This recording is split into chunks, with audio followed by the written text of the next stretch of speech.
All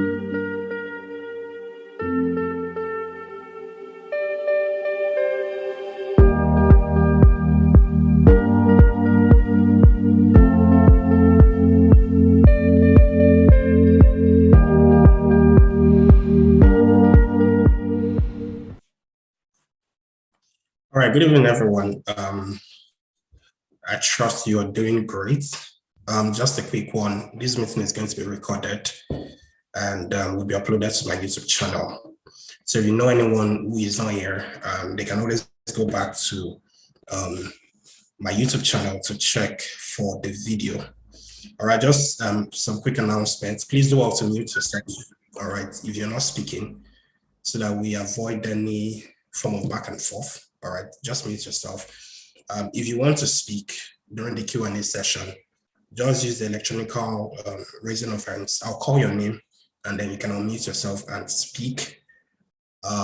Please let's respect, other participants. All right, you're not the only one in the meeting. So please do want to be very considerate of, other people.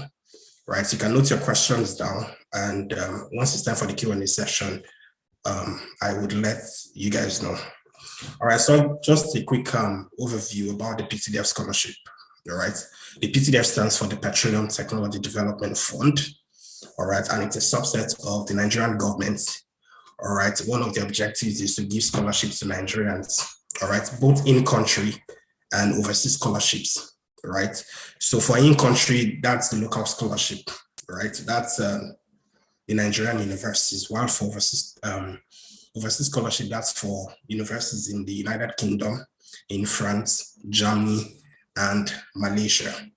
All right, so if you're applying to, for the PTDF scholarship, you can only select one country rather that you can go to. All right, so it's good to plan well, and then know whichever country you want to go to. All right, so one of the reasons why I encourage people to apply for the PTDF scholarship, number one, is the fact that you have a higher chance of getting the scholarship. Right, so if you're aware about other scholarships like the Traveling, Commonwealth, and all of that, all right, you will notice they pick very small number of Nigerians. All right, because it's a global scholarship. Right, Traveling, for example, picked about 60-something Nigerians. All right, so it's Commonwealth and all that scholarships like that. But for the PTDF, they pick about 450 to 500 Nigerians. All right, that's for both MSc and PhD scholarships. So what that means is that you have a higher chance of getting the scholarship. All right. Another reason why you should apply is that the scholarship covers every part of the country. All right. Every state is going to be represented. All right, in terms of the scholarship. So we never can tell whether you will be part of those who would get the scholarship from your own state. All right. Another thing is the fact that they are not so bent on you having to come back to Nigeria. All right. Compared to the likes of Traveling and Commonwealth, you have to come back to your country. All right. It's a must, except in some exceptional circumstances. All right. We just use, for example, the Russian-Ukraine war. All right. That's an exceptional circumstance. All right. But aside from that, you have to come back to your country. All right. But for PTDF, it is not compulsory for you to come back to Nigeria. It is not compulsory. So you can decide if you want to stay back. You can decide if you want to go back to Nigeria. All right. We're still going to talk more about that. All right. In terms of the scholarship process, all right, the application is on, as most of you are aware, up until March 24th. That's Friday, March 24th, 2023. All right. After the application is closed, they will do a preliminary screening. All right, where they sift out people who do not meet, the eligibility criteria, right? So you're going to get an email afterwards saying that you've moved on to the next stage. The next stage is the interview stage. All right, that's just the only stage actually. The interview stage where they interview applicants and just sort of get an idea of why you should be awarded the scholarship, right? Afterwards, once you're done with that, you then wait for PTDF to get back to you whether you've qualified for the scholarship or not.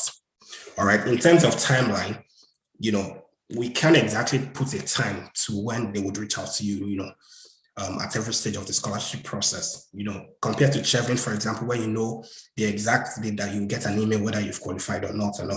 There isn't anything like that, for PTDF. All right, it's subject to, situations and all. Right. So please take note of that and plan properly when you're applying to schools. All right. However, for the past 2 or 3 scholarship years, they would send the final notification by middle of August. All right, at least we've established a pattern for that. All right, for mine came out August 13th, if I remember very correctly. I know for last year's it came out August 14th or August 15th. All right, either of those two. So please put your mind to middle of August. All right, hopefully that works, because for this year, it's been delayed, because typically they close the application middle of January or towards the end of January. But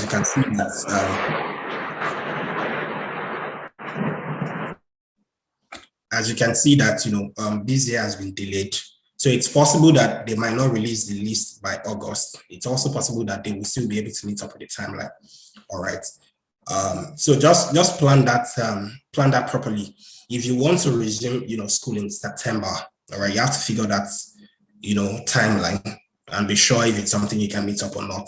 If not, it's something you can postpone it up to January 2024 or September 2024. Any other thing? So important documents that you need to work on. Your CV is very important. All right. And your statement of purpose. I know a couple of you guys have, sent me an email, telling me to help you review your statement of purpose and, your resume. Of course, I've done that for some people. I'm still, in the process of reviewing some. If you've submitted your application, well, just trust that, you'll be able to, go to the next stage. All right. If you still have enough time, if you can get someone to review your statement of purpose, your resume and all that, all right, please do that. All right. It's always better when you have a second eye reviewing your, scholarship applications and all of that. So, yeah, that's it. I'd like to encourage you, if you've not applied or you're still contemplating on applying, apply, right? The beautiful thing is that you really never can tell if you will be selected or not. You can be selected. It's very possible. I know of a couple of persons last year, that were kind of skeptical about, should I apply, should I not apply? And fortunately for them, they got the scholarship. So it's very, very possible. Like I said earlier, you also have an higher chance of getting the scholarship. All right. So yeah, that's pretty much that. I know most of you would have a lot of questions. So I'll just take, questions now. As I answer your questions, I'll touch on other parts of, things that you need to know about the PTDF scholarship. All right. So if you have questions, just signify by raising up your hand. I'll call you and you can. All right. First person is Olayinka Williams. Go ahead, please. Good evening, Mr. Akin. Hi, good evening. Just call me Akin. I'm not Mr. Akin. Okay. So thanks so much for this opportunity to be able to relate, and I'm trying to see how I could also navigate through, because I was opportune to attend the last year's edition. I applied to school and the rest of about 4 schools, University of Dundee, Aberdeen, and the rest of but unfortunately I picked some courses that are related to the petroleum, that is for Aberdeen now, MSc Petroleum Economics and Finance. I chose one, what's it called? Oil and Gas Accounting, Oil and Gas Finance, for those schools. However, I was offered an unconditional admission, pardon me, for Aberdeen. I accepted their offer. But that was my 3rd university selected. Yeah. So I saw through the screening process. I was called upon for my interview. And when I got to the panel section, they asked a series of questions, which didn't even take much time. However, I don't know what happened, because they were telling me to see how the course I chose relates with my first degree. So at that point, I won't say I was naive, but at the same time, I was trying to relate my first what's it called now, project topic to how it affects the oil industry. I was trying to see how I could just maneuver my way to see how important my project topic related to the oil and gas sector, because it was the impact of tax on the capital project for Nigeria. However, I was not able to ascertain why I wasn't selected for the last phase. I know it was highly competitive, and I want to seek clarity for that so that I'll know what to do for this edition. All right, thank you so much, Olayinka. Like I said, so the PTDF scholarship in terms of the whole process has a lot of criteria. All right, and it's something I've said over time. All right, understand the fact that the PTDF scholarship is a points-based system. All right, points-based system in the sense that, they score you points based on a wide range of criteria. All right, for example, when it comes to academic qualification, right, someone who has a first class would score an higher point than someone who has a 2-1 and 2-2 and, like that. In terms of professional qualification, all right, I'm a finance person, they will score someone who has an ACA higher than someone who has an AAT, and then subsequently someone who doesn't have, any professional qualification. So all of those criteria combined together is what now eventually leads to, the selection of, scholars, all right, for that year. All right, but one of the things I like to tell people is that, once you scale through the first stage, which is the application stage, and you go to the interview stage, right? And I'll give you a classic example, right? Excuse me. If you can go for the physical interview, by all means, go for the physical interview. I recall that was the advice I gave to a couple of, persons back then, and they were saying, this is a technology era and all of that, and, they wanted virtual interview. Now, of course, if, for example, now you're outside of the country, you don't have to come to Nigeria, to do the interview, all right? But, they had a lot of issues with those virtual interviews. They could not even speak with the interviewer, all right, whether it was network issue or someone failed to join the meeting and all of that. And they might have convincing reasons of being awarded a scholarship, but due to that error or issue, all right, they might not nominate them for the scholarship, all right? Another thing you can do in this stage is start preparing answers, all right, to possible questions. Once it gets to the interview stage, I'm going to organize another Q&A session just to sort of run you through, the possible questions that they can ask. But one major question that is always prominent is how the choice of your study or your professional experience relates to the oil and gas industry, all right? And it doesn't mean that you have to be working with Shell or working with Chevron and all right? You must be able to establish the connection, all right? Either in terms of one of the projects you've done before at work, for example, that is oil and gas, something that is, pretty interesting for you. Just something to show or establish a connection. If you cannot establish that connection, then, you don't have to be honest, you don't have an higher chance of, being selected for the scholarship. So that's a major thing you have to, answer, all right? Another thing you also have to answer is you must show them a track record, all right? It's not just now that you apply for the scholarship that you just want to apply. You've not shown a track record, for example, of excellence. You've not shown that, probably there has been setback, you overcame that setback and all of that. You must actually have a track record.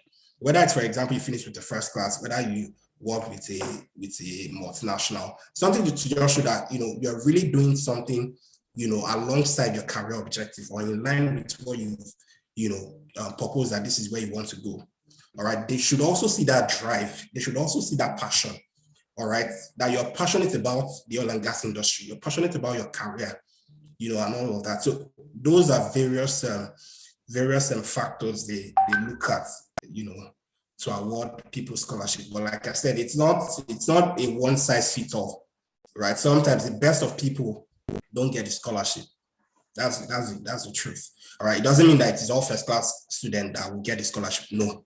Like I told you earlier, they would also touch on different states. Every state will be represented, when when awarded the scholarship, right? So all of those factors are what would, but now the application process is on, all right? Your statement of purpose is very, very important, all right? And don't bore them. Don't tell them that Nigeria is dependent on oil and gas industry, blah, blah, blah, and all of that. Those are things that are very visible, all right? You should try and sell yourself, all right, in the statement of purpose, either by you highlighting major things you've done over the years and all of that. Those are things that would actually stand you out in your application. I hope that answers your question. Ude Victor. Hello, please. Hello. Yeah, Ude, I can hear you. Hello. Okay, you can hear me, right? Yeah, I can hear you. All right. Once again, thank you for this privilege on the platform. I appreciate. For me, my own question is: I work within the industry. I work with NOSDRA, we're into oil spill detection and response under Federal Ministry of Environment, Nigeria. So I applied already, and I applied for oil and gas management at University of Aberdeen. So as of last Sunday, I was issued an unconditional offer. I've also submitted my application for this year's round of PTDF scholarship. But I submitted and my interview location is Port Harcourt. So I want to know if having an they've given you an interview location. You said? They've given you an interview location. Am I doing what? Have they given you? Did you say they've given you an interview location of Port Harcourt? Okay. Yes. Before I submitted the application, there was a pop-up message that asked where do I want the interview. So I selected Port Harcourt. That's Rivers State, but that's not my state of origin. I'm from Enugu. They've not given you. Sorry, hold on. Let me clarify. They've not selected people for interview. It's just a question that where do you want to do your interview? Am I correct? Yes. All right. Okay. So I selected Port Harcourt. So I want to know, is it that they could change the location or something? They will change the location in what sense? That they can change to another state, have you? Yes. No, I'm not sure that would happen. I think it's the location you select that you would eventually do the interview. Then my question, my main question goes this way: each state has a slot, right? Now that I'm doing the interview, not in my own state, because my state was there, but the location is far from me. Does it hinder my chances of getting? No, that's not the criteria they use in selecting the scholarship. Is not the state you did the interview. Is your state of origin. All right. That's why they tell you to submit this letter of identification that you are from X and X states. All right. That is also one of the criteria they use in selecting scholars. You get so that whichever place you select for your interview does not have any bearing, all right, with whether you're selected for the scholarship or not. So if you select whichever Port Harcourt, if you selected Port Harcourt, for example, and that's the closest, then by all means go to Port Harcourt. All right. It doesn't mar your chances of getting the scholarship. Okay. Thank you for that. And my second question goes this way. Having experience in the field, because we handle environmental remediation, oil spill cleanup, recovery, alongside other multinational oil companies. So I want to know, in the course of the interview, does the experience, because I've been in this industry now for about 4 to 5 years, so I'm well grounded. I want to know, does the experience count? Does it give the applicant a point? Yes, it does. In fact, it scores a major point, all right, during the interview stage. All right, it scores a major point during the interview stage. Like I said earlier, is just the ability for you to sell yourself. Okay. Especially during the interview stage. And now, notice there are thousands. During my time, it was about 25,000 people, right, that applied for scholarship, and they are going to select just about 100 to 500 people. So you don't want to bore them with general information. Like I said earlier, saying that Nigeria depends on specific, all right? Either in terms of your professional experience, and don't just say that I work in the oil and gas industry. I like to tell people that, you're telling a story, all right? You're telling a story that would motivate, that would literally convince the person that is either reviewing your essay or statement of purpose, or the person interviewing you, all right? You tell a story that is convincing enough. All right, I say, for example, I've worked in KPMG, Nigeria, as an associate in the transaction services division. All right, one major interesting project I've worked on is X and X company. What made it interesting is so and so and so. All right, and this is my responsibility on that project, and this is what I achieved on that project. That further forward my passion, to go deeper in the oil and gas industry. Something very, very specific and very, very personal. That is what would actually stand you out. Do you understand? So your professional experience, it's one thing for you to have a professional experience or have, very good academic qualification. It's another thing for you to sell yourself to whoever is interviewing you or whoever is reviewing your essays, all right, in terms of the application process. Do you understand? So I think the major thing is just that ability to be able to be convincing enough. If you have that professional experience, that already is, an advantage for you. But then you must now have the ability to sell to whoever is interviewing you. Okay. All right. Thank you very much. I hope that answers the question. Yes. Thank you very much. All right. Okay. Please, one more question for me, please. Sorry, we're speaking. Alanka, please. This is Edward. Can you hear me? Yeah, I can hear you. Sorry about the background noise. I mixed up the time, but I'll be very precise. I'm Edward I'm calling from Lagos. I'm a pharmacist by training, but I think the PTDF doesn't really cover health. But last year because I had a little work I did in computer science.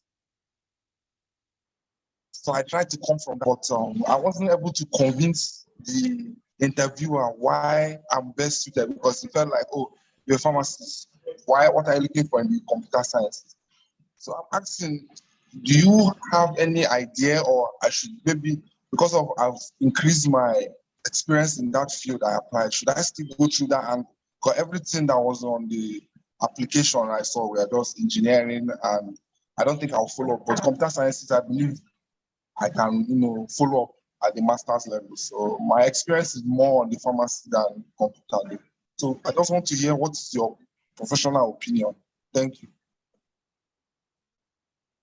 All right, thank you, Obi.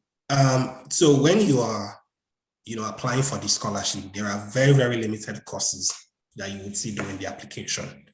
And for the most part, it's tilted towards oil and gas. All right. For example, now, in terms of accounting or finance, you have oil and gas, accounting and finance specifically, right? Now, if you don't have any experience whatsoever, your previous course is not related whatsoever to oil and gas, I would encourage you two things. I would encourage you to either choose something similar to what you're doing, but has an impact in the oil and gas industry. All right. Or just especially when you're speaking with an interviewer and they tell you this is, what you've done, what's the correlation, a point like, you're trying to switch career. All right. You're trying to develop interest in the oil and gas industry, is going to go a long way. All right. If that's convincing enough. All right. So you don't necessarily have to, you don't necessarily have to have a course that is linked to the oil and gas industry. Now, number two is that after you've chosen, the one that is closest to the oil and gas industry, once you are awarded the scholarship, you can pick the exact choice of study that you want. All right. So I'll give you an example. All right. If I chose oil and gas accounting and finance, during the application, let's say Robert Gordon University. All right. I really don't want to pick oil and gas accounting and finance because that automatically sort of limits me to the industry I can work in. All right. So I would rather prefer to do pure accounting and finance, and then decide the industry I want to work with and all of that, or maybe choose accounting or maybe choose finance. right? So I'll pick oil and gas accounting and finance for my application, for the purpose of my application. Once you've been awarded a scholarship, all right, you will be taken to a separate scholarship portal where you'll be able to choose another school, whether it's part of your application or not. You would have the opportunity to choose, another school. You would have an opportunity to choose another course. Do you understand? Can you hear me? Yes, we can hear you. Oh, okay. So those are the two. We can hear you. Something. Oh, okay. I wanted to be sure. Choose something that is, closest to, a course that has an impact in the oil and gas industry. If you're selected for the scholarship, you will be able to make those changes afterwards. All right. Now, after you're done inputting your application details and all of that, when you're applying to the respective schools, apply to the exact course you want to study. All right. I'm going to give another example again. All right. I chose oil and gas accounting and finance in the application process. All right. But what I want is accounting and finance. I would not apply to oil and gas accounting and finance, to the school. I would apply to accounting and finance, because I know that there is a possibility that I'll be able to change, all right, once I've been awarded a scholarship. Do you get? So apply to the exact course you want. Pick the course that, you have, the option you have, on the application portal and all, pick that, submit and all of that, but choose the exact course you want in that school, all right? So that once you're awarded the scholarship, you can always, do those modifications. So someone is asking here, my question is, after being awarded with the scholarship and after you have completed the studies, once the person come back to the country, you want to JAPA, right? It is not compulsory. All right, but let me give a disclaimer. Once you're awarded the scholarship, you're going to be signing a bond that you have to come back to Nigeria. All right, so you're going to be signing a bond. However, it is not compulsory for you to come back to Nigeria.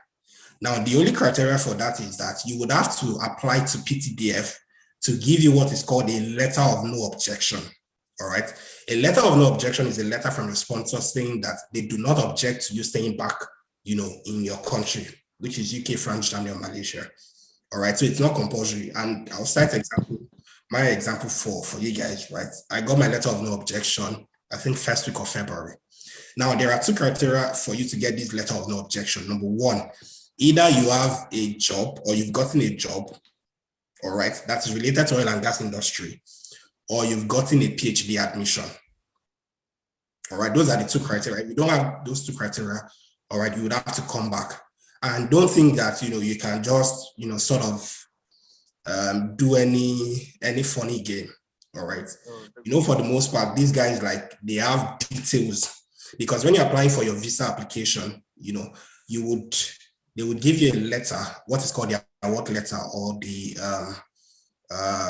proof of funding letter, saying that they will be responsible for your own funding. All right, and that it is compulsory for you to come back. So you still have to go back to PTDF to say that I don't want to come back to Nigeria. I need a letter of no objection, and then you then have to submit it as your job offer letter or your admission, your PhD admission letter. They would issue a letter of no objection. For you. So I hope that answers your question, Samuel. Hello, good day. Please, I would like to know more about the letter of identification. Is it the same as a certificate of identification? I'm not sure I understand what the difference between letter and certificate. But the identification letter is simply a letter showing that you are from so and so state and so local government. All right, that's just what the letter is about. Whether it's a letter or certificate, I'm not aware about that. But that letter of identification will just show that you are from whatever state and you're from whatever local government. And of course, there's going to be a signature and the stamp of that state on that letter. So if that's what you're saying, then you're correct. Good evening. Please, how can we apply? All right, please visit www.ptdf.gov.ng. All right, ptdf.gov.ng. Where to get the specific information is the guidelines page. If you check my YouTube video, you would, I included the what's it called, the scholarship details. That's a website, so that's where to apply. can I resubmit my application again if I want to re-edit my submitted application? Unfortunately, no. However, if you proceed to the interview stage, you would have access to be able to, make some modifications, very limited modifications to your application. All right. Technocam 17. Technocam 17. Yes. Good afternoon. Good evening. Good evening. Thank you so much for hosting this Q&A. I'd like to ask a couple of questions. I've not registered. I've not applied yet. However, I have gone through all the details, and because funny, I just got whiff of all this yesterday night. I mean around 11. So I got your page. I understood everything, and that's why I'm here. And I'm just about to start the registration. I've gone through the portal. I've seen how to register and with the things I need to do. However, my question, I'll summarize it like this. The closest I have to this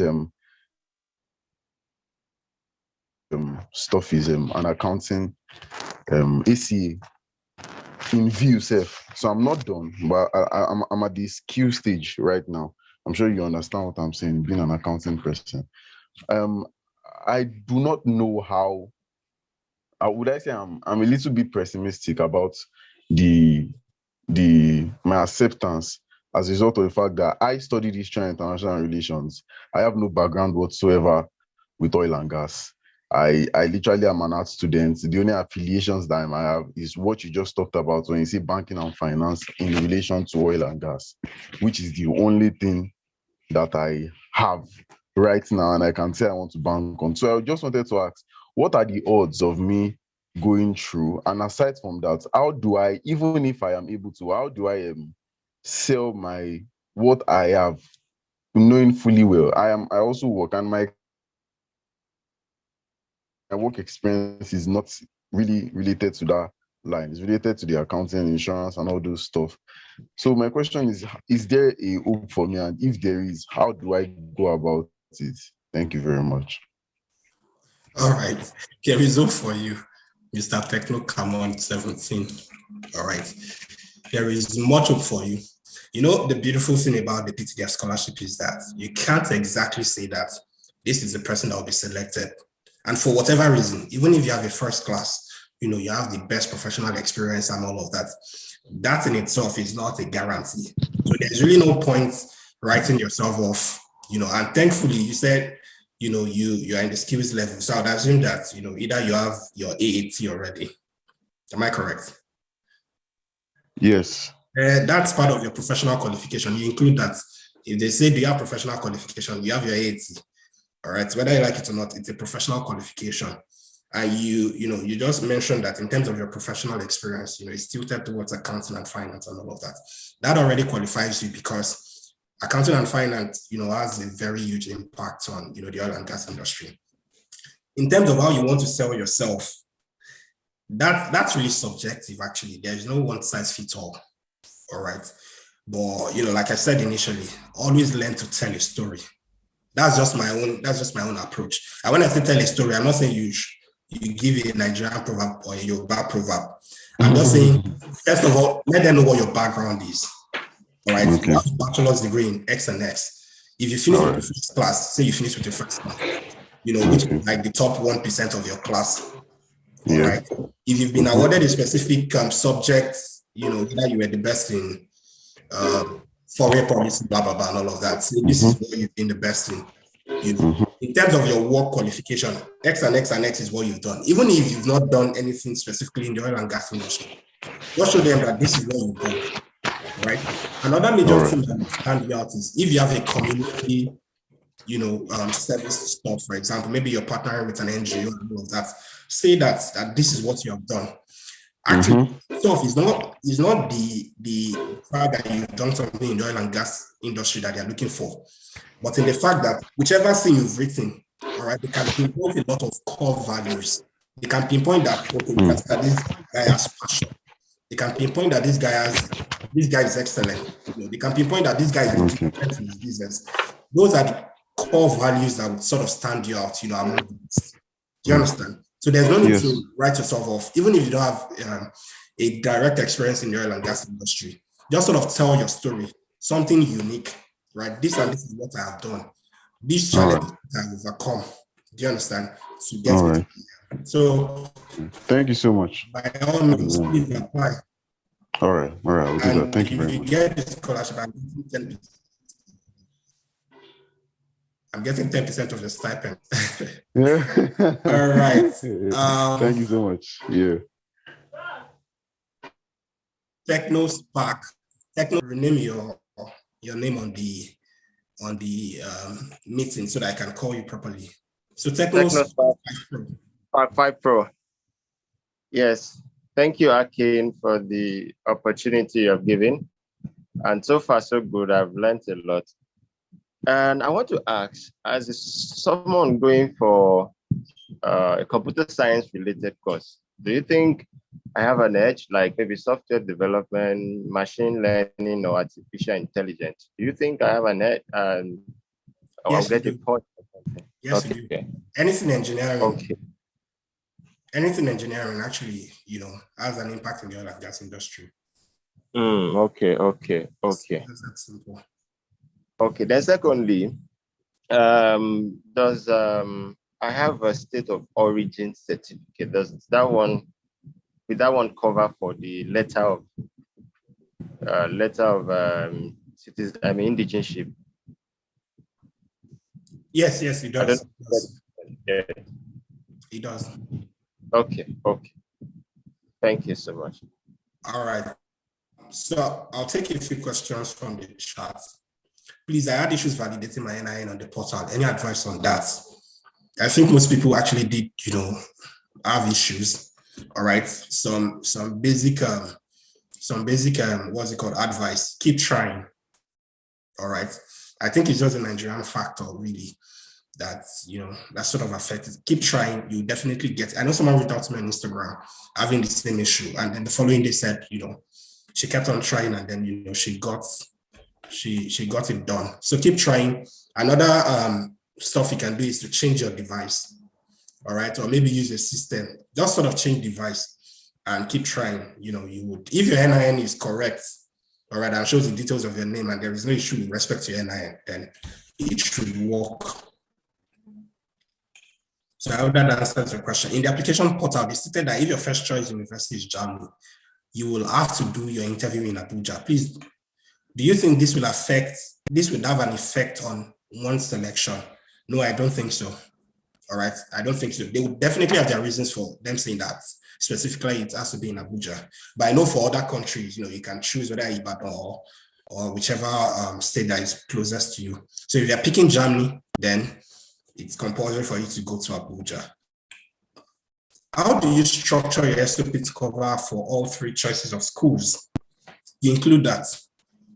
All right, you include it. So in terms of statement of purpose, I advise people, first of all, start with your background.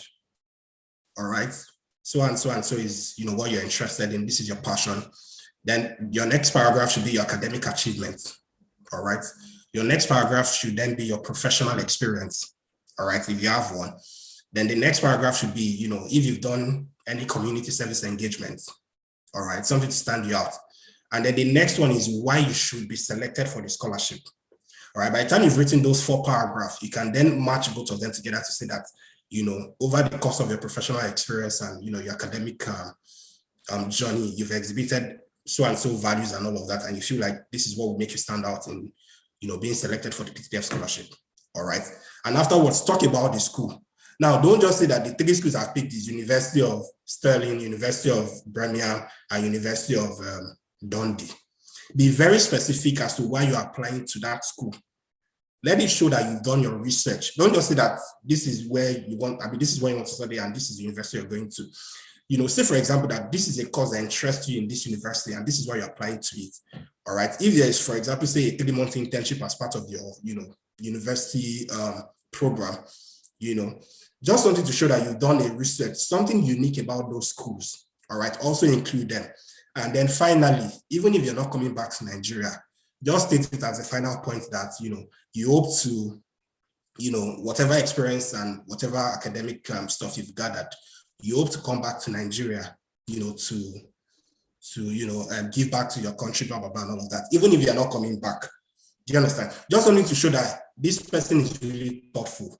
You know that you will sign a bond to say you come back to Nigeria. So by you including that, it shows that, even though it's Lamba, that you're coming back, but still include that. I mean, by the time you have that, I believe your mental purpose should be, fine, really.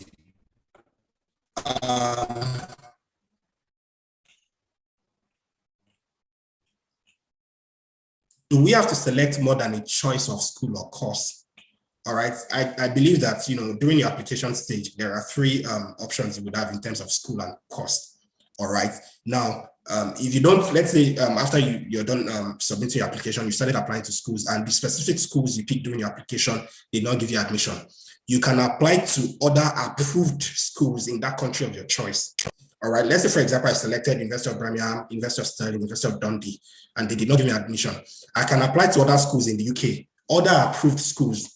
All right, if you go to the PTDF's website, they've shown you the kind of schools that, they've approved. Please don't go beyond that, because if you go beyond that, you would not be able to impute that school, on your scholarship portal when you've been awarded the scholarship. So pick any other schools, provided that school is part of the list of, approved schools in the country of choice. Now, I understand that for specific countries, United Kingdom, I believe, and France, all right, you cannot choose another country. All right, so if I pick UK in my application, I cannot come back to say, after I've been awarded the scholarship, to say that, I want to go to France now, I want to go to Germany. All right, I know it's only one of two countries that, you can switch. I can't exactly remember that, but so please plan yourself properly as to whichever country you want to go to, and also factor in a lot of things that can, happen in the process. All right. I hope that answers the question. Is there a word limit for the SOP? No, there isn't. However, I advise people that let it be one page. And the simple reason is because they are reviewing thousands of statements of purpose. All right, so imagine your own is 3 pages. That in itself already puts me off. All right, so just make it one page. All right, maybe 500 word limit. I think that should be fine. If you can't tell your story in 500 words, then you can't tell it in 1 million words. Do you understand? Do you have to have started applying for schools abroad before applying to the scholarship? No, you don't have to. However, I encourage you that as you're applying for this scholarship, start applying to schools. Now, most schools would resume in September. All right, they would start giving out they would start giving out admission, scholarships and all of that. And peradventure, you don't even get the PTDF scholarship. You can even apply to other scholarships in that school. Some schools actually give full tuition scholarships. Some schools actually give 50% tuition discount scholarships and all of that. So if you start applying now, you'll be able to explore a lot of options, even factor the fact that if I don't get PTDF, what other options do I have? But by the time you have to wait till, PTDF releases their list of scholars, that will be by middle of August. All right, and most schools have closed the admission cycle for September. So you either have to now start applying for admission for January next year or September next year. So as much as it is not compulsory, I encourage you, start applying to schools. Please, how does the application go? Do we need to go to the school's website and apply first before applying for the scholarship? No. All right, they are not mutually dependent. Apply for PTDF separately, go to the respective schools you want to select and apply for, for those schools.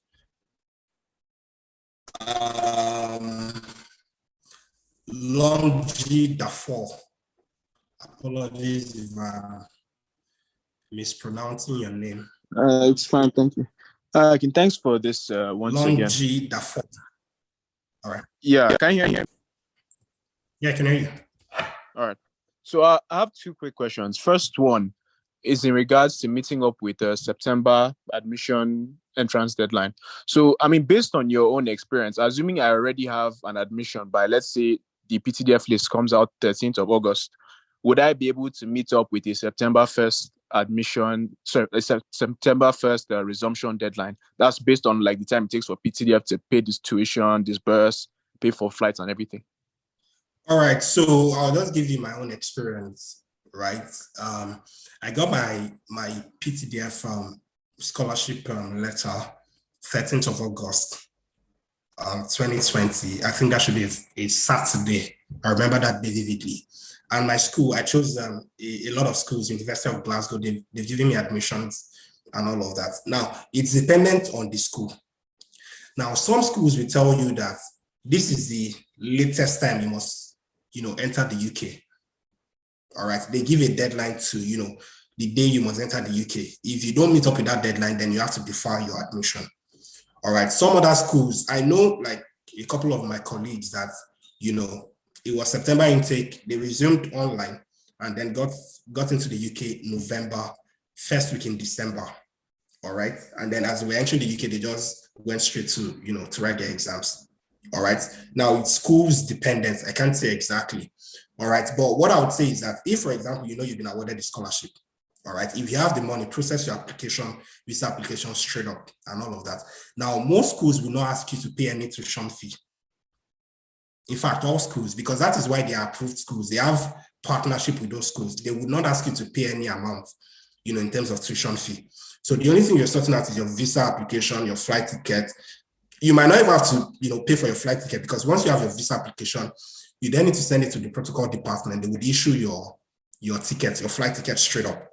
Now, the amount you've incurred in terms of visa application, IHS, tuberculosis test certificate, will be refunded. All right. So if you have the means, all right, if you feel like you still want to go in September and you have the money, by all means, go for it. Now, another thing is that it is possible for PTDF to delay. It is very possible in terms of timeline to delay because you have to factor that they would have to give you your proof of funding letter before they give you your award letter, before they then give you your tuberculosis test certificate letter, which you have to do in Lagos or Abuja. Of course, that will come out the following day. Before you then have to, go to the portal to apply for the visa and all of that. It will still take some time before they call you, after PTDF has released money, for your visa application. So just factor that in. If you have the money, by all means go. They will refund your money, whether it's a flight ticket, your visa application, your IHS, your tuberculosis test certificate, testing, they will refund all that. So, and it's also schools dependent. Some schools will tell you that this is the latest date you should enter the UK. Some will tell you that they are flexible. You should start online and then join, whenever you get your visa.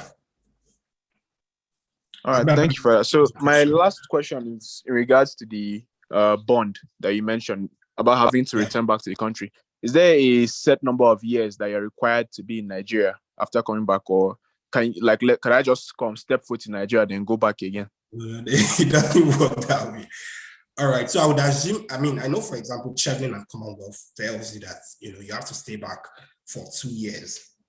All right, so I would say in terms of timeline, it should be a minimum of 2 years. Now, you can leave UK and go to other countries, all right, if you want to, but you cannot stay back, for example, in the UK or in France, all right, if you don't have your letter of no objection, all right, you can't. All right, but if you want to stay back, all you need to do is to apply for a letter of no objection, provided you either have a job offer or you have an admission, a PhD admission letter. Those are the two major criteria they use in issuing the letter of no objection. And the job offer has to be from an oil and gas related No. It can't be from NATEP. No, okay. It doesn't have to be. It doesn't have to be. Okay. All right. Thank you for that. Please, how does the application go? Do we need to go to the school's website? I think I've answered that. What is the minimum grade point before applying? I'm not sure I remember, but I think it should be 2.1 or 2.2. Go to the guideline website too. I think it's 2.2. Hello, I don't know if my question was answered. I was off at the time. I would like to know if the letter, I answered that already. It's the same, provided it shows that this is your state of origin and this is your local government. Is there anything like age limit? I believe so. All right, I think for bachelor's degrees for 32 years. Sorry, for master's degrees for 32 years, while for PhDs for 35 years. I'm not exactly sure, but please go to the guideline, website for all those details. Does it mean if you're awarded this year, you have to join September intake, or you can join general applicants? You can join anyone you want, all right? If you can meet up with September, join. If you want to go next year, January, join. However, the caveat is that you are only allowed to defer your scholarship for only 1 year. So it means that if you are awarded the scholarship this year, the latest time you can resume is September next year. All right, it's September next year. But anything in between, if you want to resume September this year, January this next year, April next year, some schools have, April intake, or May next year or whatever. Just make sure that the latest time you have to resume is your September next year. All right, Honorable, I hope that answers your question. Okay, thank you. Someone just, master's degree is 30 years, PhD is 35 years. How would one handle cases of application fee of £50? Okay, that's another major challenge that people face. But what I would advise is that you write to your school, all right, saying that you are in a scholarship application process, blah, blah, blah, and all of that. You can even send your application PDF out to them and all of that. Some schools would grant you a fee waiver, all right? Some schools would not. For example, Cambridge will not grant you a fee waiver at all, all right? Cambridge will not, all of that. So please write to the school saying that, you're a Nigerian, you're in the midst of, or you're in the process of applying for a scholarship, blah, blah, blah, that, they should, you should request for a fee waiver anyway. So, yep. Good evening. Is it possible to apply for more than one school in different countries? I think it's just for 2 schools, possibly Germany and Malaysia. I'm not exactly sure. But I know for United Kingdom and for France, you cannot. You can only choose one country, but different schools in that same country.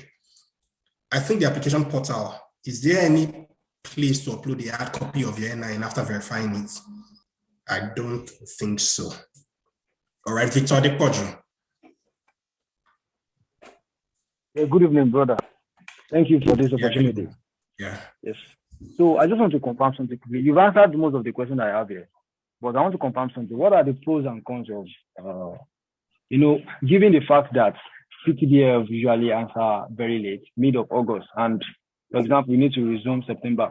So I'm thinking towards picking January straight up from admission, from my application to schools. So what's the pros and cons of picking January to September? Yes. And lastly, I just wanted to reiterate something. You were saying something on, for example, I have a course. There are stated courses for universities on PTDF portal. You said I can go on to pick the course of my choice in schools while I sleep. Yeah. So I just wanted to explain that again. Thank you very much. All right. So for your first question, is there any pro and con for either picking September or January intake? Those are the popular. September is the default, intake for schools, while January is, additional intakes and all that. So in terms of the pros, all right, if you pick January, your visa would last you, last more than someone who picked September the previous year. That's a pro. Now, in terms of the con, all right, and this is what I've experienced, some companies don't want to offer you internship because the normal internship window for UK, for example, I can say that confidently, I don't know about other countries, is between June to September. So if you're a September intake, you would have done your first semester September to December. You would have done your second semester January to April or May, depending on the school. And then from April or May to September, you then do your project. So most companies, have that window for internships. But if you're a January intake, you have to do your first semester January to April or May. Do your second semester May to September, which should have been the period you would have done your internship. And then you then have to, do your project, September to December. So that's a con. That's one major thing you need to know. So if you are very keen about internships, jobs and all of that, I would encourage September intake. Now, it doesn't exonerate the fact that, a January intake can get an internship. It's very possible. All right. But I'm just saying that from my own experience, I believe that those who are September intake, sort of have, higher chances of getting internships and all of that, which then flows into, whether you get a full-time job. But for a January intake, you can get a full-time job straight up, which is something I got, all right? I'd gotten my own job offer like September, all right? And I resumed in January. So it doesn't exactly mean that you are disadvantaged in that sense, all right? So that's the pro and con for September and January intake. For your second question, all right, just to clarify again, I'll also cite an example, all right? If you notice in the application portal, there are specific courses for specific schools, all right? Pick any school, pick any course, whatever, whatever is closest to, what you want to study. However, if I'm applying to my schools, all right, I apply to the exact course I want, right? Because if I get the scholarship, I will be able to change whatever course I picked in my application to what I want now. All right, I'll be able to change that. So don't say because you applied to, if for example, now what you want is, say civil engineering, and there's no civil engineering in the school you picked. Let's say there is marine engineering, pick the marine engineering. However, when I'm applying to the respective schools, I pick the civil engineering I want, because if I'm awarded scholarship, I can change back to civil engineering. All right, I hope that answers your question. And if PTDF scholarship does not work, you can explore other options with that civil engineering you already applied to in your respective schools. All right. Now, if you've applied to, say, for example, now, marine engineering, which is what you picked in your application, you can also write to your school to say that I want to change to civil engineering. All right. Most schools would allow you to change, and all that. So I hope that clarifies that. Yes, it does. Thank you very much.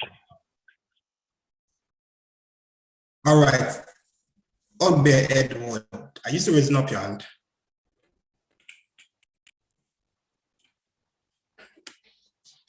Hello, Ogbe Edward, are you still raising up your hand?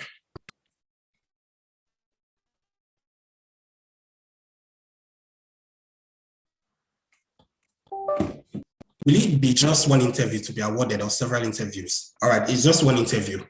All right, I mentioned that earlier, during the Q&A session, that in terms of the application process, you apply now, all right, the deadline of March 24th, you submitted your application. The next thing is to sift, candidates based on the eligibility criteria. So if you meet up with the eligibility criteria, you will move on to the next stage, which is the interview stage. Right, for the interview stage, you have the option of picking physical interview or virtual interview. Like I mentioned earlier, except if you're outside of Nigeria, please pick physical interview. All right. I know that it might be very stressful, you having to travel and all of that, but please pick physical interview. We are still in Nigeria. Nigeria is not that technologically advanced. All right. And it's something I've seen, over time. All right. You've seen professors who don't know how to mute themselves or who don't know how to unmute and say, look, can you hear me? Look, can you hear me? And of course, you can't do the interview again. And that's a real example I'm telling you. All right. Some people, they will not know how to admit you into the waiting room or whatever, into the meeting. You've been there for 1 hour, 2 hours, and they don't know how to do that. All right. So please, if you can pick physical interview, please do that.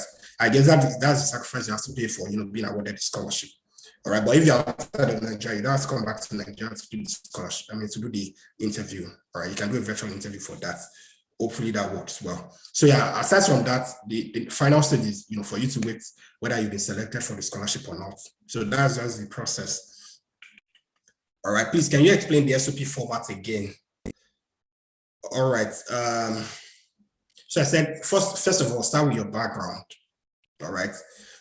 Start with your background. The next paragraph should be your academic achievements or qualifications. If you have any professional qualification, that's the point. That's a paragraph to put that in. The next paragraph is then your professional experience, all right, and your achievement. The next paragraph, if you have this, is the community service engagement, all right. Whether you've been working with an NGO, you have a LinkedIn group that trains X and X and X. And another thing is that always put numbers to your achievements. All right, always put numbers to your achievements. All right, you did X and X and X, it led to 16% increase in revenue. All right, don't just say that I did so and so, and the company grew. How did the company grow? All right, be more specific when you're talking about that. After your community service engagement, then talk about why you believe that you are the best candidate to be selected for the scholarship. And oftentimes you would always just build on those four, earlier paragraphs, just join them together, show that, all right, you're one of the best candidates to be selected for the scholarship. All right. After that one, then talk about the schools. And I said, be specific about the schools you're applying to. Why are you applying to that school?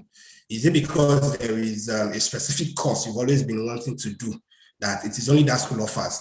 Is it because of the school's ranking? That's another, reason you can pick the school. Is it because of the model, the lecturer, or anything? Just be more specific, something to show that you've done your research.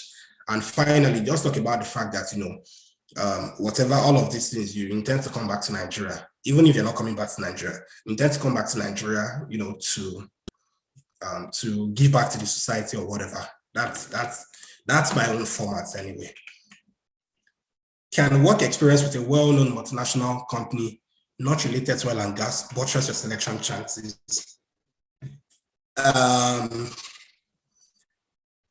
Well, not exactly, right? So, I mean, if, for example, you've worked with PTDF itself, all right, it's still about you, not about the company you've worked with. All right, so if you've worked with a multinational company, I mean, that's a plus in terms of the fact that it can be relatable.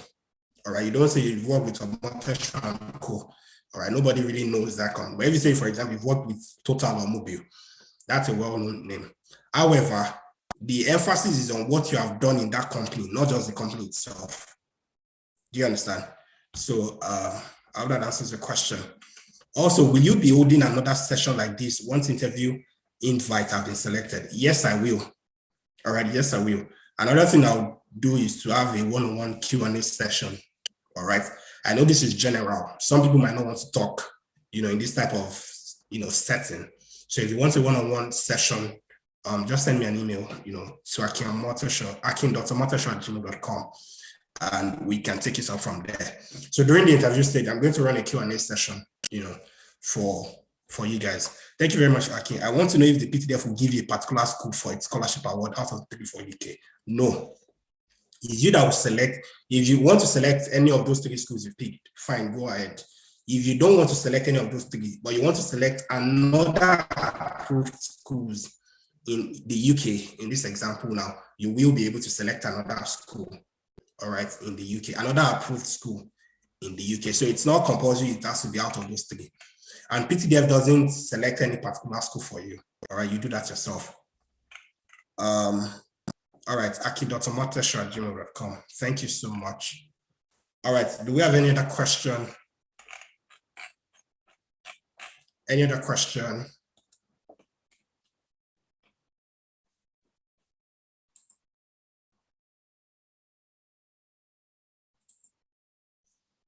Any question? Okay, Thank you so much. Okay. All right. Yeah, again, in terms of results now, I have some people having some result about that, submitting notification of result instead of maybe their certificate or their transcript. I don't know if there's any clarification on that purpose as well.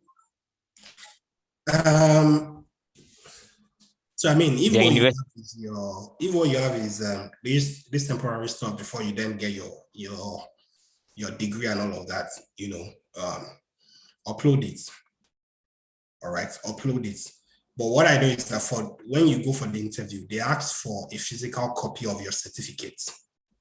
All right, those are the things I would mention during the interview stage, and all of that. They would just sort of cite it.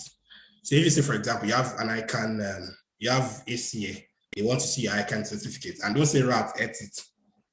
All right, and don't lie. All right, if you don't have it, say you don't have it. If you have it, and this is actually the best time for you to start reaching out to your schools, for transcript requests and all of this stuff. This is the time, before the interview stage. It does add credibility to your application and what you said in your application. All right. I know there can be delays in, you having to request for transcript, but then make do with what you have. Or if you can get the original one, by all means, do that. Thank you. All right. TechnoSpark 5 Pro. Okay, thank you so much so far. I want to know if I have a certificate, like I've started putting in for professional membership certificate. I know it takes time, but I pray God that they will give me the certificate before then. But I want to ask if other certificates that I have can suffice. Like I have cybersecurity analyst certifications and stuff like that. So I don't know, will it suffice that professional membership certificate? So I mean, I don't know what certification you just mentioned, but if it is certification, you know. Cybersecurity analyst. Sorry? Cybersecurity analyst. Yeah. It's a professional qualification. Now, don't go and do. So, what is not a professional certification? Don't go and do a training and look at them and they give you a certificate. I see that it's a professional. I think All right. Or let's say, for example, I sent a letter to say that I'm requesting for a professional membership. That in itself is not a professional qualification. All right. So just not to distinguish between both of them. Now, I'm not sure I said this, but it's something I'm going to emphasize, like during the interview stage. What does the scholarship covers? The scholarship covers your tuition fee, full tuition fee, no matter how much the amount is. Now, they will not pay the tuition fee to you directly. No, they would not. They would deal with the school. All right. Now, for some schools would relate with PTDF directly. You would not even be aware about it. All right, but they will not disturb you. Some schools will give you an invoice to give to PTDF. All right, which you then have to send to PTDF and all of that.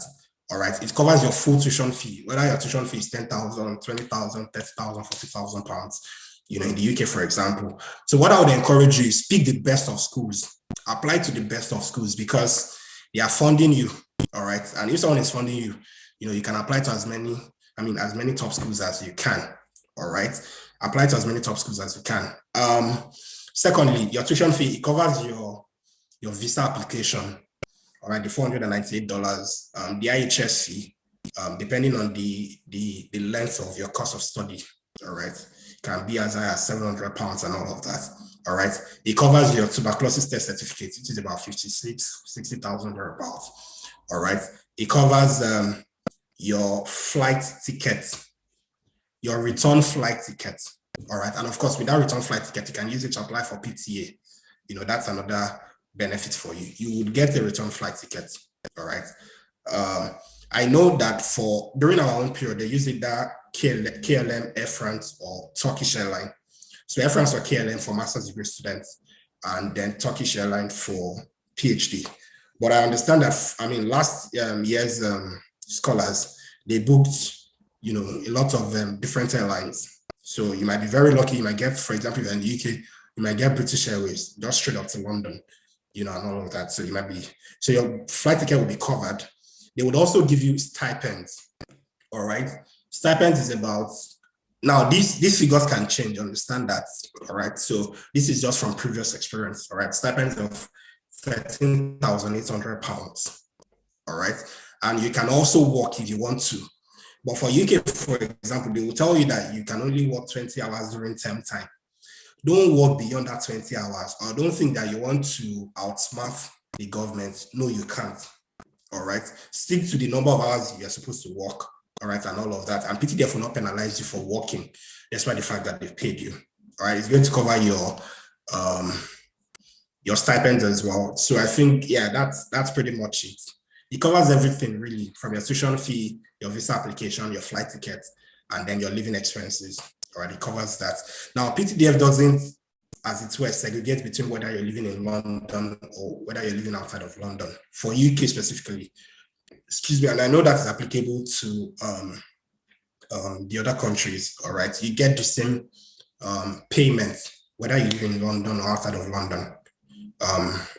So that's it. So it's a full tuition, it's a full scholarship in that sense, and of course you can decide to stay back if you want to. Okay, we still have some more questions. Adejoke Osideko.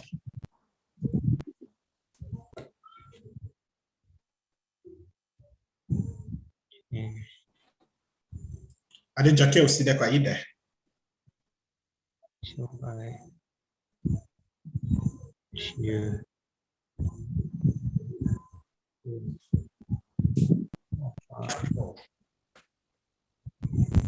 TechnoSpark 5 Pro, can you hear me?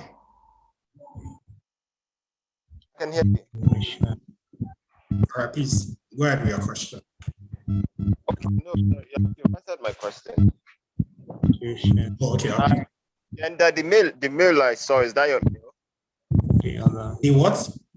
I saw a mail, akin.tomatoshow. Tomatoshow@gmail.com. Yes, that's my email. Thank you so much. If you want me to review your, all right, Longi Dafoe. Are you still raising up your hand? Hi or again, you have another question? Yeah, no, I want to ask Hi. another question. Yeah. So I Alright. just want to find out. So, for instance, in situations where I'm forced to pay part of the school fees before I receive the PTDF scholarship, will PTDF refund that? So just to give you an example, Imperial College, for instance, you have to pay about 10% of the school fees to confirm your place, and that will most likely happen before PTDF awards the scholarship in like mid-August. So would PTDF refund me for having to pay that?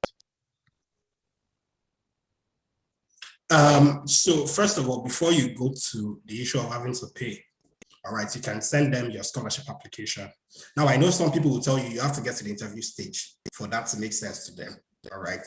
And, maybe you have to pay. Now, I can't say exactly. You'd have to liaise with your school, all right, as to how to get your money back. But I can't say for that exactly because in terms of tuition, they'll deal directly with your school, all right? So you'd have to go back to your school, for the payments plan and all of that. I've not had experience in that, so I can't say exactly, but I know for sure that if it's in terms of visa application, your flight ticket and all of that, they would pay it to you directly, all right, because that's personal. But in terms of relation with the school, I would suggest that, you speak with your school, all right, and then they can work out. Now, that's not impossible that they will not pay you. I will believe that they will pay you, but you'd have to liaise with your school. Whether your school has to issue you a letter showing that, this is the amount you've paid or something like that. And then you can get your money back. You understand? But it will be. Yeah, thank you for that. Yeah. Adejoke Osideko. Hi, Hakim. Good evening. Hi. Sorry that Nigerian network and everything. Okay, I have about 3 questions to ask you. For the issue of certification, is it compulsory you have a certification before, that's what would increase your chances of you being, that's one. And then I want to ask if there's any possibility of maybe you reviewing SOPs. Then the last question is. I got that last question. Sorry? I'm not sure I got the last question. Your voice went down a bit. Is it possible that you can help to review SOP, statement of purpose? Oh, okay. And the last question is, okay, for example, now the course I would love to pick, the school fees is actually higher than the one I'm picking for PTDF. Would they still pay the school fees, or I'll have to pay the what's it called? So those are my questions. All right, your first question is, I'm sorry, what's your first question? Is it compulsory I have certifications and all that? The certification is not compulsory. It's not compulsory. All right. It's not compulsory to have certification. So if you don't have certification, don't quickly go and write a certification because it's not compulsory actually. All right. There are other areas that can, that you can show your strength, whether it's in terms of your work experience, in terms of your academic qualification, in terms of your O level, maybe you had more A's and all of that. It's not compulsory actually. But if you can have that certification, it further, strengthens your chances of getting the scholarship. All right. Number 2 is if I can review your essay, right? Yes, I can. All right. Please send an email to akin.omotosho@gmail.com. Now, understand that I have tons of emails that I'm supposed to attend to. All right. I know for the past 1 month, I've missed a lot of messages. So if you're here, probably you sent me a message that didn't respond. Just sort of send a reminder. All right. I'll respond to your message. But I would review your essay, as soon as I can. All right. Yes, it's something I can do. You pick, let's say, for example, you pick university fees 22,000, and maybe you want to go to a better school, say Imperial College. That tuition fee is 34, 35, or 36,000. You can go to Imperial College, provided that school you want to go to is part of the approved schools. All right. Now, it's not all schools in the respective country of your choice that PTDF would, or PTDF, has partnership with. There are specific schools in each country that they have partnership with. Provided you have admission in any of those approved schools, you can go to any of them, whether the tuition fee is higher or not. Does that answer your question? Yes, thank you very much. All right.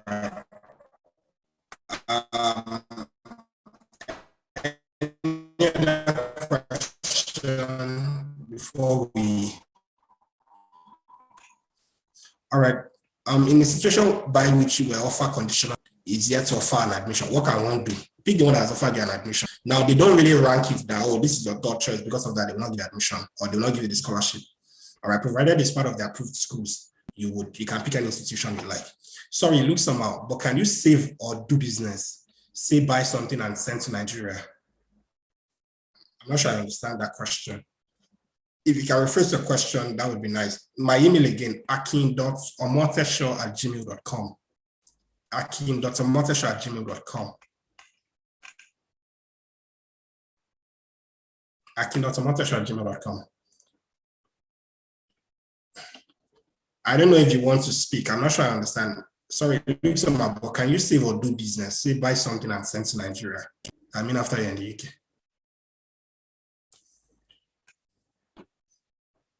Okay, is there any question?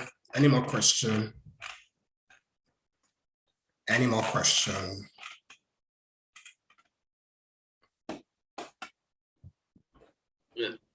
Yeah. Wanted to just confirm that after you are given the scholarship, that can you do business when you are there, probably buy something and send it to Nigeria, or is it very strict? That's just the question. Very what? Hello. Yeah, I can hear you. Like when you offer the scholarship and you get to the UK, maybe you want to buy some things and just send it home. Maybe you want to resell, but of course that's personal too. I just want to know that is this that they don't get something and send to me? Or there are any issues with that, provided you don't flout any immigration rule or anything. All right. So that's just the question. Thank you. Provided you don't flout any immigration rule, you're not going to. It's fine actually. Infinix Max 6. Infinix Max 6.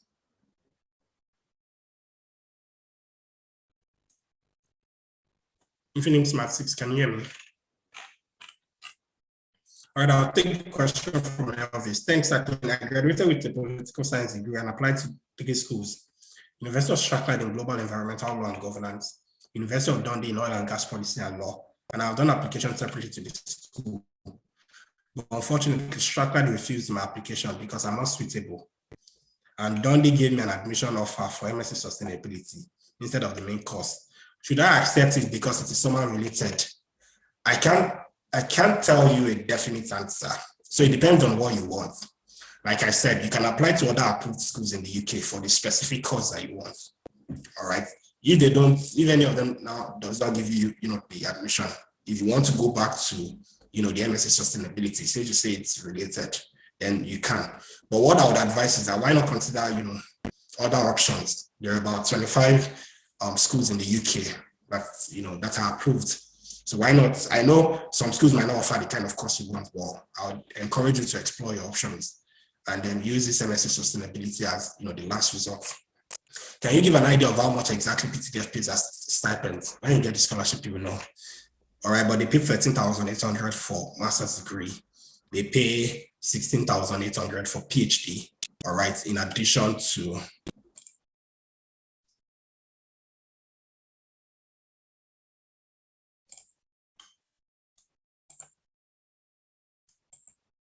all right, they pay for PhD, they pay 16,800 in addition to £2,000 bench fees.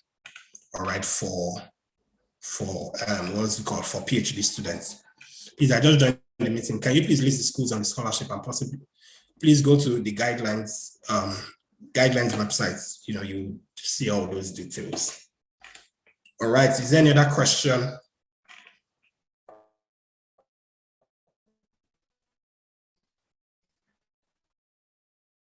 Is there any other question? I want us to be done by 7:30 Nigerian time. You have any question?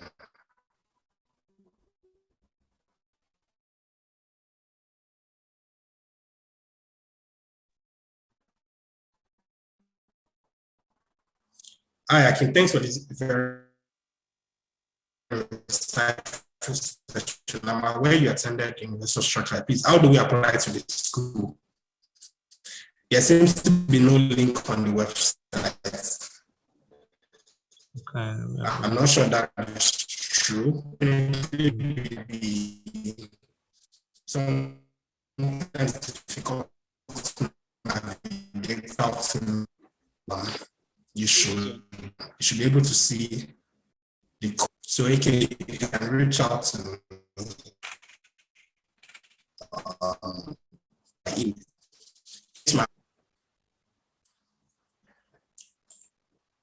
there's no question again. So my final words, I'd like to encourage you to apply. Whether you meet up or you don't meet up, whether you feel like your cost is adequate or is not adequate, I would like to encourage you to apply.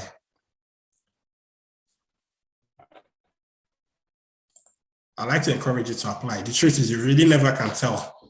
You can be awarded a scholarship, all right? And, like I used to tell people, all of these things for each person, PTDF will probably be spending minimum of 30 to 50 million on each person, all right? If you convert it to Naira, all right? So it's really free money. It's also an opportunity for you to develop yourself, all right? Have a postgraduate degree, abroad, all right? It adds value to your CV, even if you're not going to stay back in the country of your study. If you're going to come back to Nigeria or whatever, it adds value to you, all right? And then also further adds value to your career. So please apply, all right? Whether you feel like you're adequate or not, whether you're being reluctant or not, I'd just like to encourage you to apply, we never can tell. You can be awarded a scholarship, all right? And even if you're average, I think one of the things I like about this scholarship is that it opens you up to how institutions in the country you selected, works. For example, if I apply to University of Strathclyde, PTDF doesn't give me, the scholarship. I can apply for different scholarships in University of Strathclyde. All right, like I said, you can get full tuition scholarship, you can get half tuition scholarship, and maybe use that one. And the beautiful thing about where you go directly is that there is no bond whatsoever as to whether you should come back or not. All right, so you can get a company to sponsor your visa or maybe use a postgraduate visa and all of that. So you can explore that option. So thank you so much, Akin. What is the link to the PTDF site? Scholarship.ptdf.gov.ng. All right, scholarship.ptdf.gov.ng. All right, you can also type that, on Google, and Google will bring the scholarship portal out. Hello, Right. sorry I was in a noisy place. In the SOP, you said something about background. I want you to define what you mean by background as the first paragraph. Is your background? Yes. Is it like where you are from or your academic background? Or? So when I say background, how do I define this now? So for example, now I'll give myself, one of the things I used to write, for my SOP is that I like to say that growing up, I used to admire, how finance professionals kept a straight face. I used to wear very lovely fitted suits. All right. But on a more serious note, I discovered that, I loved finance. Finance is something I love. I loved numbers, I loved mathematics and all of that. This made me apply for the bachelor's degree in accounting, blah, blah, blah, and all of that. Just background, something unique to you. All right. Say, for example, now, the way doctors would say the reason why they decided to use or stuff like that and all that. So the background, I can't define background. I think it's something that. Yeah, I think I understand what you mean. Just a little intro. So you mean you can use this much for any course, say maybe terrorism. If those, I'm not sure University of Hull is part of the approved schools. So it is not just any school that you can use the scholarship for. You can only use the scholarship for any approved school. Now, it is not all schools in the country of your choice that is approved. All right. And ultimately they can decide that, the course you want to study does not fit into it. All right, but for the most part, you can literally pick any choice of. They still have the sole discretion to say that no, you can't go for this one. Now, terrorism and security, well, it's still related to oil and gas anyway, but I don't know. University of London, I'm not sure it's part of the approved schools. So just confirm, if it's part of the approved schools, you can use the scholarship for it. We call it a wrap. Work on your. So, I have a question, please. Hi, Akin. Thanks so much for the section. It was really impactful. So, please, I want you to kindly roll down the paragraph you mentioned on the statement of purpose. I remember you mentioned background, educational achievement, professionals, and the likes. So, please, can you take that again? Like, I mean, the order. Your background.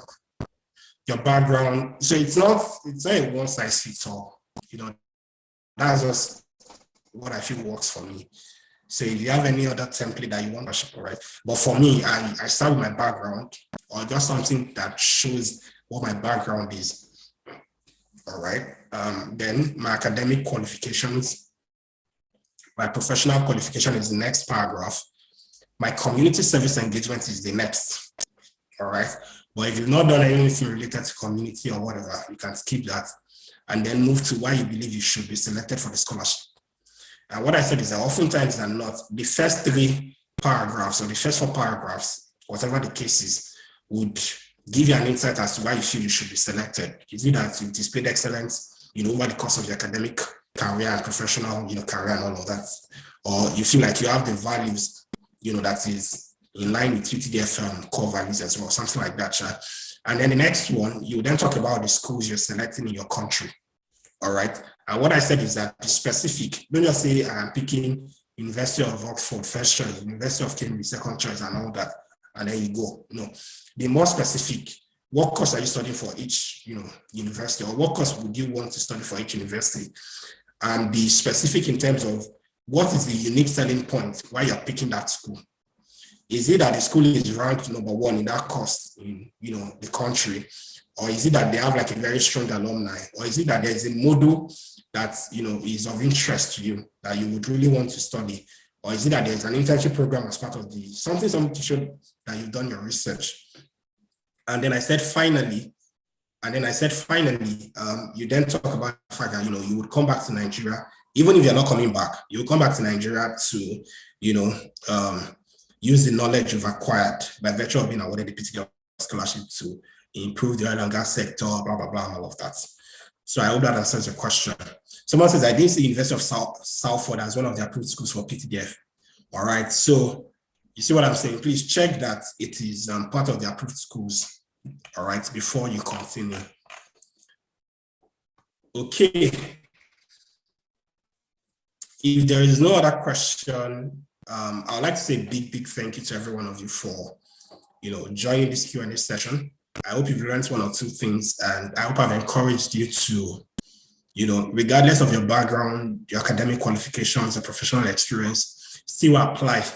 All right. Someone said that, the real failure is when we've not tried. All right. When we've not tried. But if you try and fail, you can still succeed, later on. But the real failure is when we don't try. So don't let the fear of, would you get this? Would you not get this? You don't believe that you get it, regardless, to apply, all right, for the scholarship. Like I said, they're going to award about 400 to 500 people the PTDF scholarship. And that means that you have an higher chance of being selected for the scholarship. So please, the deadline for the scholarship is March 24th, 2023. All right, March 24th, 2023.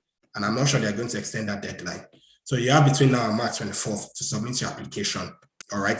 If you have any issues whatsoever, please reach out to me. Send me an email at akin.omotosho@gmail.com. All right. Akin.omotosho. Okay, someone is saying I'm a pharmacist, and my pharmacist friend received the award too. Did you see what I'm saying now? So, irrespective of the course you want to study, please apply. all right, please apply. If you know that this is what you want to achieve in terms of your career goal, then go for it. You might be selected for the scholarship. PTDF said that we have to buy scratch card and upload it along with our WAEC results. Yeah, you can get a scratch card online. All right, they will send it in PDF for most companies. Merge the two documents together. All right, merge the two documents together, and then have in one PDF file. The reason why they include scratch card is just sort of validate, that this result is authentic. All right. There's no space to attach scratch card. Like I said, combine the PDF. You should know how to combine PDF. There's the result in one PDF. There's a scratch card in one PDF. All right. If they don't put it in PDF, just put the scratch card and the pin, put it in Word document and merge it together, and then put it in bold that this is the scratch card pin, to check your results. All right. So that is that, guys.